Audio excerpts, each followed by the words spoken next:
Bonjour à tous, je m'appelle Mélanie Bossu, je suis en 3e année de doctorat à l'Université de Lille. Bienvenue sur le stand Prévenir les commotions cérébrales chez les rugbymen.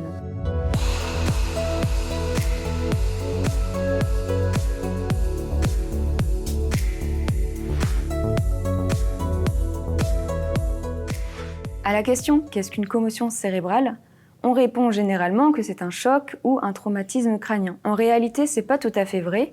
La commotion cérébrale, c'est le mouvement du cerveau dans sa boîte crânienne. Je vais vous montrer un exemple. Ici, vous voyez le cerveau qui est compris donc, dans un liquide céphalorachidien dans sa boîte crânienne qui est en fait sa protection naturelle. Lorsque le rugbyman va rencontrer un autre joueur et qu'il va y avoir un choc, vous voyez la collision du cerveau avec sa boîte crânienne va former le déplacement du cerveau et c'est ça la commotion cérébrale. Généralement, une commotion cérébrale se caractérise par un trouble de l'équilibre, un regard vide ou alors une mauvaise coordination des mouvements.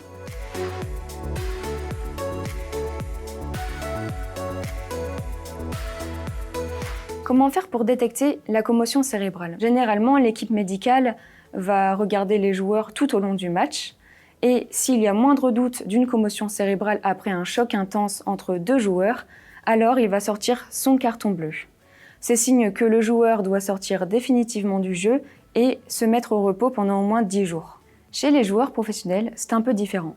L'arbitre ne va pas sortir son carton bleu, mais il va appliquer le protocole commotion appelé le SCAT-5. Lorsque le protocole commotion est engagé, le joueur est directement emmené dans les vestiaires par un médecin référent qui va lui passer une série de tests. Pendant ce protocole, on va réaliser des tests de mémorisation de mots et de chiffres et des tests d'équilibre.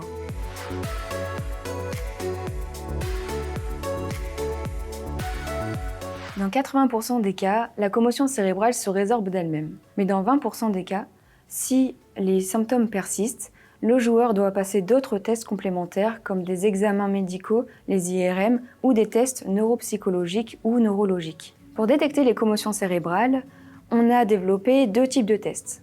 Un premier test qui vise à vérifier la flexibilité mentale et la capacité du joueur en reliant les chiffres de 1 à 23 le plus rapidement possible et sans faire d'erreur.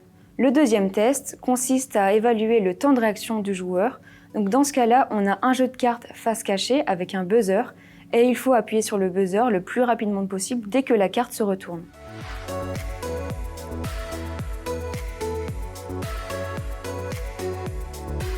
Ces tests, associés à des objets connectés, comme les protège-dents connectés ou des traceurs GPS, peuvent permettre de récolter des données physiques comme la puissance de l'impact ou l'angle de choc. Ces données sont précieuses pour confirmer la présence des commotions et protéger la santé des rugbymen.